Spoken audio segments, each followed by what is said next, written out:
आपको बता दूं कि जिस तरह से बीए म्यूनसिपल कमेटी में जो एक रेजुलेशन पास किया गया था कि 1 अप्रैल से जो प्रॉपर्टी टैक्स है वह बीएपुर म्यूनसिपल कमेटी में लागू कर दिया जाएगा। और उसमें हम आपको बता दें कि बीएपुर म्यूनसिपल कमेटी के पूर्व अध्यक्ष और मौजूदा पार्षद निक्की महाजन जी ने हमें एक पहले भी इंटरव्यू दिया था, जिसमें उन्होंने इसका विरोध किया था। कहीं ना कहीं जो हमें जानकारी सूत्रों से मिली है कि कल जो रेजुलेशन पास किया गया उसमें निक्की महाजन जी ने भी अपने हस्ताक्षर किए हैं। हम इनसे ही जानते हैं कि आखिर जो ये एक नई चेंजिंग आई है, इन्होंने जो एक पहले विरोध किया था अब उसके फेवर में जो अपना वोट दिया है, तो इसको लेकर हम इनसे बात करते हैं। सर, जिस तरह से आपने पहले तो विरोध जताया था कि इस तरह का फैसला नहीं लेना चाहिए क्योंकि कोरोना काल में ऑलरेडी जो व्यापारी वर्ग है उसकी कमर टूट चुकी है, और कल जब हमें जो जानकारी मिली उसमें शायद आपके भी हस्ताक्षर हैं, आपने भी इसका समर्थन किया है कि प्रॉपर्टी टैक्स जो बीएपुर म्यूनसिपल कमेटी में लागू होना चाहिए। इसको लेकर क्या कहेंगे? मैं ये कह रहा हूँ कि हम प्रॉपर्टी टैक्स का विरोध नहीं करते हैं। प्रॉपर्टी टैक्स लगेगा तो ये डेवलपमेंट के लिए पैसा खर्च होगा, जो म्यूनसिपैलिटी को अपने फंड्स मिलेंगे, अपनी इनकम और सोर्सेज बनेंगे।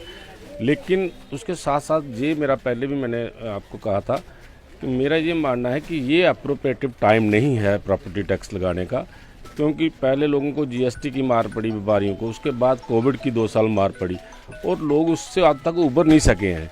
मेरा अगर मैंने रेजुलेशन पे अगर साइन किया उसका मेरा ये मानना है कि हमारा एक सिस्टम है अपनी कमेटी में, हम किसी का विरोध नहीं करते हैं, जो जेन्युइन काम है उसके लिए हम एक मत हो जाते हैं। तो ये प्रॉपर्टी टैक्स लोगों के लिए लगेगा, लेकिन अब ये जो अप्रोप्रिएटिव टाइम नहीं है जी, अभी सही वक्त नहीं है कि हम लोगों को ये टैक्स सौंप कर ये परेशानी करें। आगे चुनी हुई गवर्नमेंट आएगी, इलेक्शन होंगे और लोगों की अपनी चुनी हुई सरकार आएगी, लोग खुद कहेंगे कि हमें ये टैक्स लगना चाहिए, क्योंकि म्यूनसिपैलिटी के पास अपने फंडिंग कोई नहीं होती है और उसी के कारण हमारे जो डेवलपमेंट में हमारे छोटे टाउन है, म्यूनसिपल कमेटी, म्यूनसिपल काउंसिल, ये पीछे रह जाती हैं।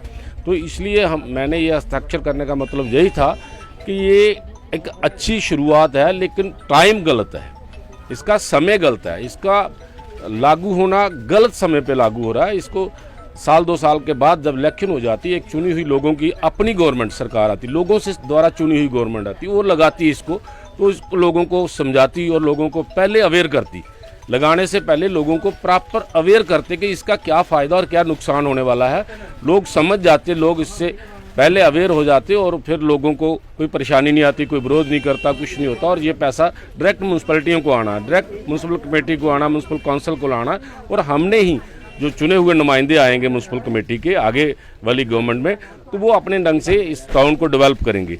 तो मेरा अगर मैंने साइन किया उसमें मैं फिर कहता हूँ कि मैंने कोई गलती नहीं की है, मैं उसके हक में हूँ, लेकिन ये अप्रोप्रिएटिव टाइम नहीं है। बस मेरा यही कहना है कि इसको 1-2 साल डिले किया जाए, पहले लोगों को अवेयर किया जाए कि ये इसका ये फ़ायदा होने वाला है, ये टैक्स आपके लिए है, आपसे लिया हुआ थोड़े पैसे आप पे ही ये यूज़ होंगे, आपकी डेवलपमेंट के लिए, आपकी गली नाली के लिए, आपकी सड़क के लिए, पार्क के लिए, बस स्टैंड, मेट्रो स्टैंड और अदर सैनिटेशन के लिए और अदर जो डेवलपमेंट वर्क्स होते हैं टाउन के, उसके लिए खर्च होंगे। इसलिए मैं इसके हक में भी हूँ, लेकिन इस वक्त ये टाइम गलत है, इसको 1-2 साल पहले लोगों को अवेयर करके फिर लगाना चाहिए। तो मेरा यही कहना है। जिस तरह से देखा जाए कि तो रेजुलेशन पास हो चुका है, क्योंकि 13 पार्षद थे, उनमें से एक पार्षद पहुंच ही नहीं सका, दूसरे ने जो बाइकआउट किया इसका कि वह इसके समर्थन में नहीं है।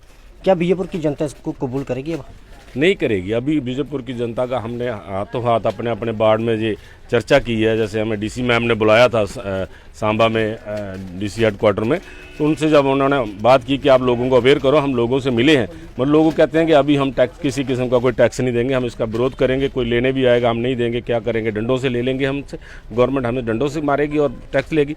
इसलिए हमने कहा कि ये इसको थोड़ा डिले किया जाए, इसको अप्रोप्रिएटेड टाइम पे लगाया जाए, इसको थोड़ा डिले करके लगाएं, लोगों को पूरा अवेयर करके लोगों के जहन में ये बात बढ़ जाए कि ये प्रॉपर्टी टैक्स लोगों के लिए है, ये टैक्स उनसे थोड़ा थोड़ा लेके इकट्ठा जो पैसा होगा वो सारी डेवलपमेंट के लिए लगेगा और ये कहीं स्टेट गवर्नमेंट स्टेट ड्यूटी के पास नहीं जाएगा, ये अपनी अपनी म्यूनसिपल कमेटी अपनी अपनी म्यूनसिपल काउंसिल में ही रहेगा, जो जैसे हमें बताया गया है। तो वो लोगों के लिए अपने अपने टाउन के लिए टाउन से लिया हुआ पैसा टाउन पे ही खर्च होगा। तो लोगों का ये मानना है कि अब हम अभी इस वक्त हम इस तैयारी में नहीं है कि हम किसी किस्म का और टैक्स दें, हम आगे ही बहुत टैक्स दे रहे हैं, आगे ही हमें बहुत मार लगी है। तो व्यापारी वर्ग तो इसके बिल्कुल विरोध में है। तो ये कहना मेरा है कि इसको गवर्नमेंट ने पुनर्विचार करना चाहिए और इसको थोड़ा डिले करना चाहिए। इसको 1-2 साल के लिए डिले करके बाद में इसको इम्पोज करना चाहिए। मेरी यही रिक्वेस्ट है गवर्नमेंट से, एलजी साहब से, सेंट्रल गवर्नमेंट से कि इसको थोड़ा डिले करें और इसको 1-2 साल के बाद लोगों को अवेयर करके लोगों के बीच जाकर लोगों के नुमाइंदे, सरकार के नुमाइंदे लोगों के बीच जाएँ, हम लोग जो चुने हुए नुमाइंदे हम लोगों के बीच जाएँ और लोगों को अवेयर करें, उसके बाद ये टैक्स इम्पोज किया जाए। Thank you. जिस तरह से आपने पार्षद निकी महाजन जी की बात सुनी है, इनका कहना है कि वह प्रॉपर्टी टैक्स के विरोध में नहीं है, लेकिन जो प्रॉपर्टी टैक्स जो लगाना एक उचित समय नहीं है। थोड़ा समय देना चाहिए लोगों को समझा बुझा के, ताकि एकदम से कोई भी चीज़ अगर लगानी हो, किसी पे टैक्स हो चाहे किसी और तरह की मार हो, तो उसमें लोग घबरा जाते हैं।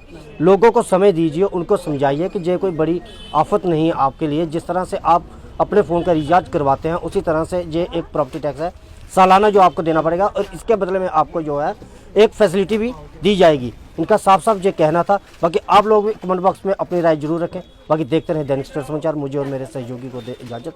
धन्यवाद।